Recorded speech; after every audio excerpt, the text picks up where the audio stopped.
Welcome back to MyJewelryBunch.com. It's Pete, and we're here with an Elgin tank watch. This watch was made sometime in 1889. I think it was converted in the early 1900s, very early 1900s, to a wristwatch. This does not look original, but it works really well. So this watch I've had in my collection for quite a few years. It dropped and unfortunately it stopped working. So we're going to do a restoration on this today and see if we can get this running back to where it was when it was new. Let's get started.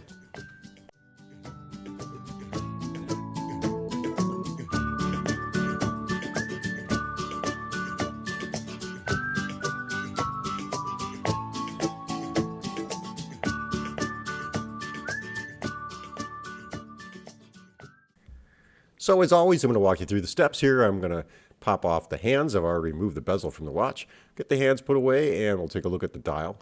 This is a really good dial. It's got a small fracture in the middle of it that I'm going to try to get the dirt out of, but I don't know if I can. Let's take a look at the inside of the watch. We're going to remove the case screw from that particular side of the watch. And there is the other case screw which is missing, so I'll have to find one of those.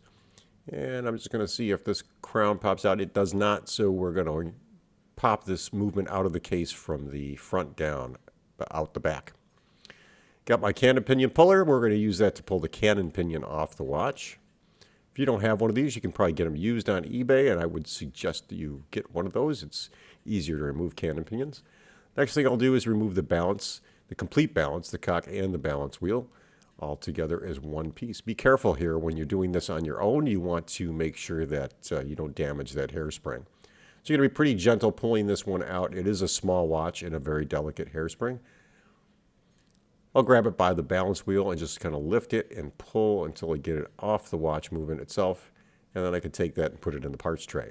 The next step is to remove the pallet bridge. The pallet fork is the other most delicate part of this particular watch, or pretty much any watch. We'll get those two screws out of there.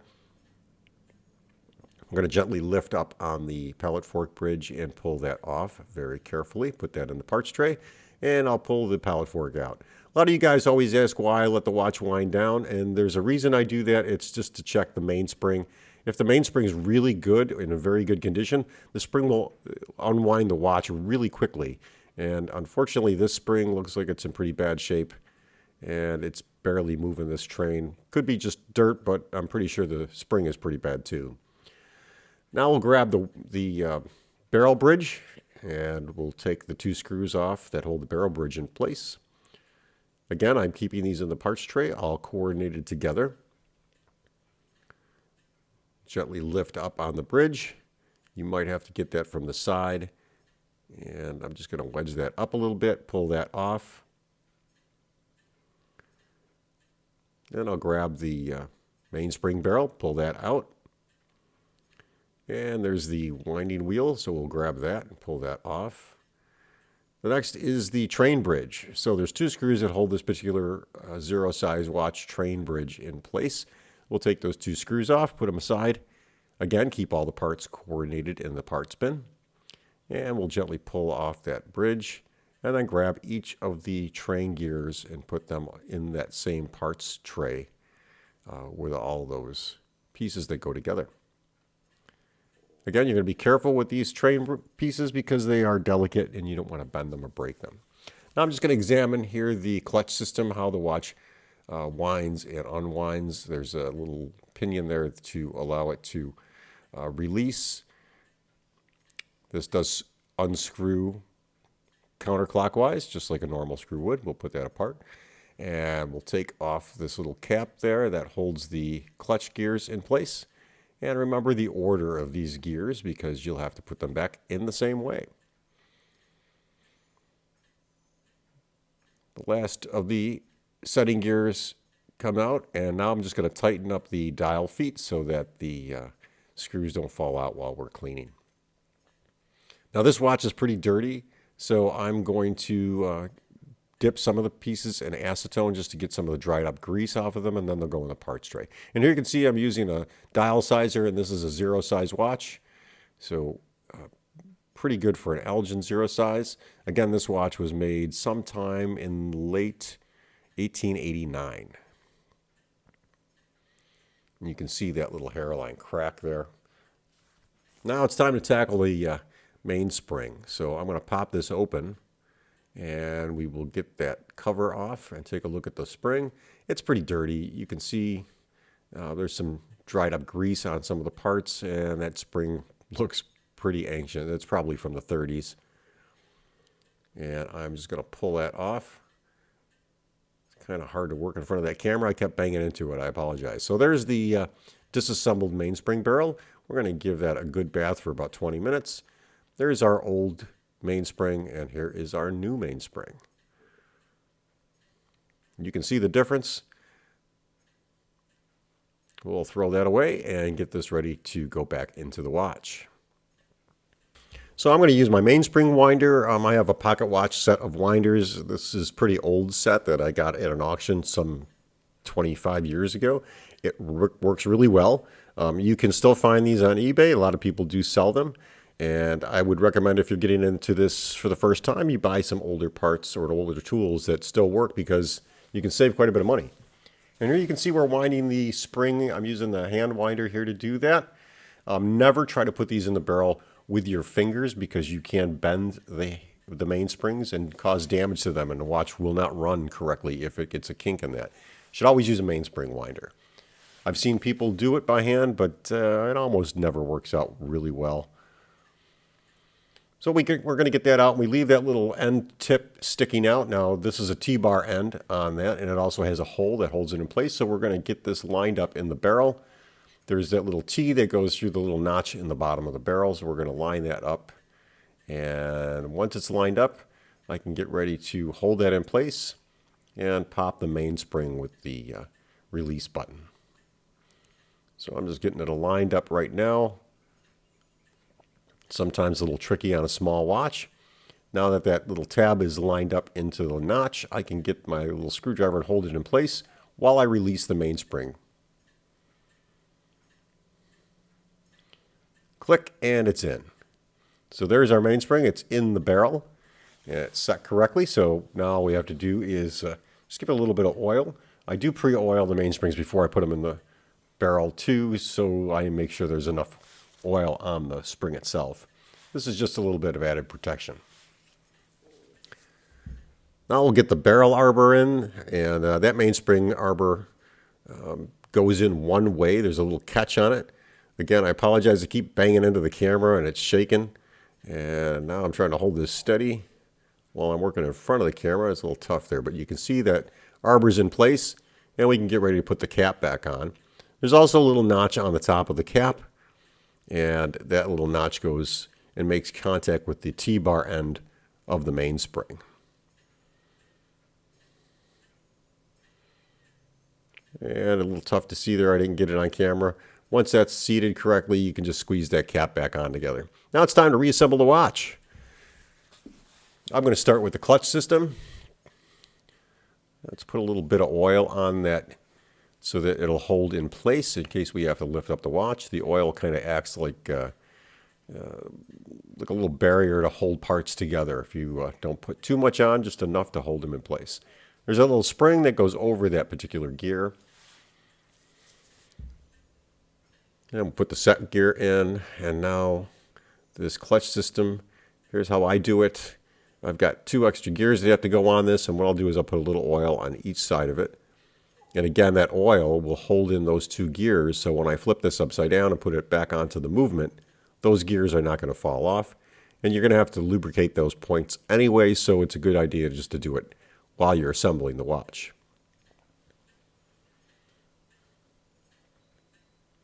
Okay, so now I can flip that over, and it looks like I missed that step, but hopefully it didn't get cut out too bad. And now we'll put the clutch lever in. This is the part that actuates back and forth. And apparently I did. I apologize, guys, for not getting that clutch system on video. Now I'm going to start assembling the train system. And we're going to start with the escape wheel. We'll go to the third wheel, or the second hand pinion, and we'll get that in place. Again, this is a very delicate gear, so you want to be careful with it because it does have a long, thin pinion on it. And we're just going to assemble the train all the way up to the first wheel, or the main wheel.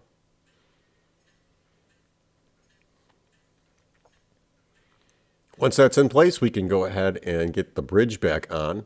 Now, again, I usually put the bridge on just in case I do put the screws, and I tighten them down halfway so it does hold the train together.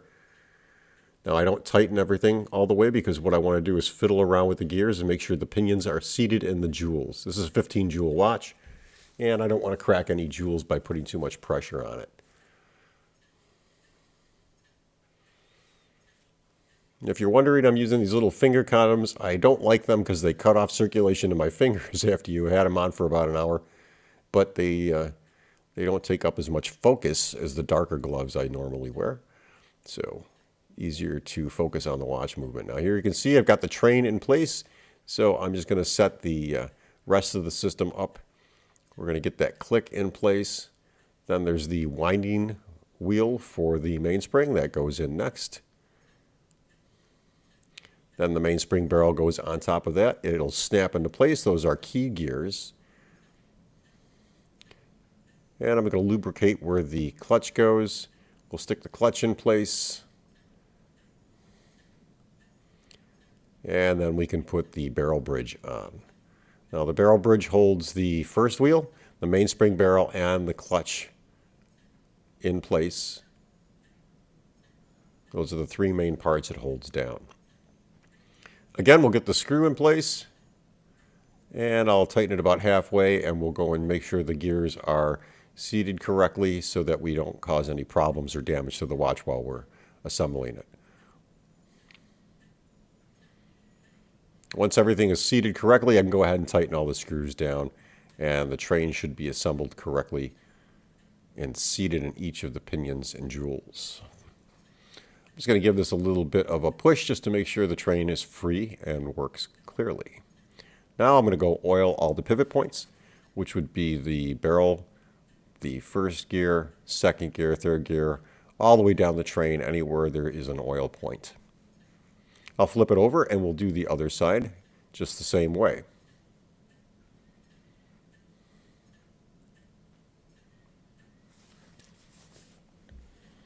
I'm using the small oiler, just put a little bit of oil. You don't need a lot of lubrication throughout this whole process.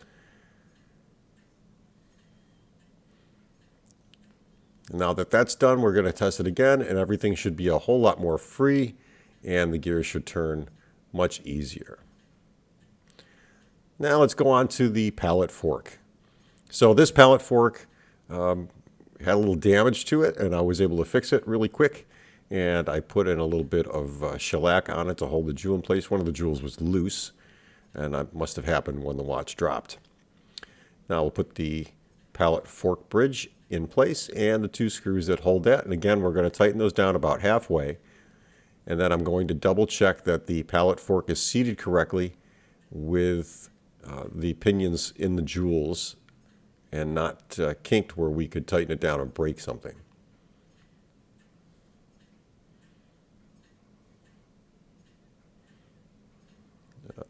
Going to give that a little bit of oil.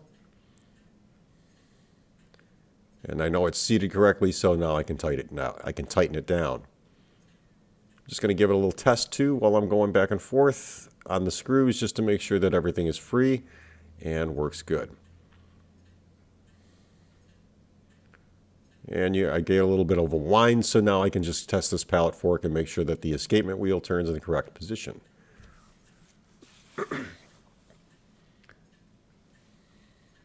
Now I did not oil the upper balance cock, so I'm going to do that here. You're going to hold that very gently, get that lined up. Once you've got it oriented so that the roller table and the roller jewel are seated correctly onto the pallet fork, the watch should take off on its own with a little bit of wind. And here you can see it did.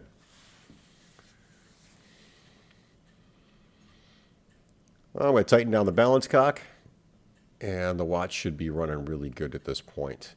My battery did die on my camera. I apologize.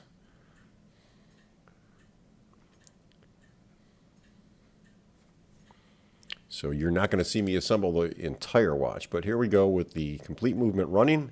And now it's time to deal with the upper side of this watch, and that's to put the cannon pinion back on, the hour wheel, as well as the dial and dial washer.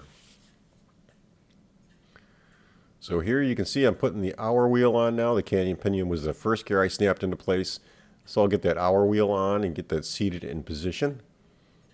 And I did put the dial washer in place, but it was after I saw this on video. I went back and put it back on.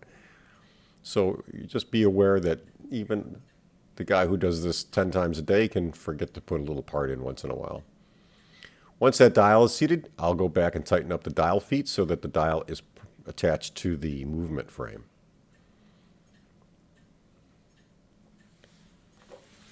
And now it's time to put the hands on and get this recased. This is about where my camera died, so I went back and charged it, and this is the final result. It's a beautiful, beautiful watch. I hand polished the case. I did not want to take it to the buffing machine, and I did time this watch. It's running about 5 seconds fast a day in the upright position and about 6 seconds slow a day face down, which that's pretty good for a 140-year-old watch or 130-year-old watch. And I'm going to leave it at that. This watch is going to go up for sale. I'm going to ask about $300 for this watch. If anybody's interested, you can contact me through the website, myjewelrybench.com. I hope you enjoyed this video, guys. If you did, please give this video a thumbs up. If you're not a subscriber, consider subscribing. And I'm going to move on to a new format. We're going to be doing weekend watches and 3D Thursdays. Well, I'll be doing 3D printing and jewelry design on Thursdays. Take care, guys, and have a great day.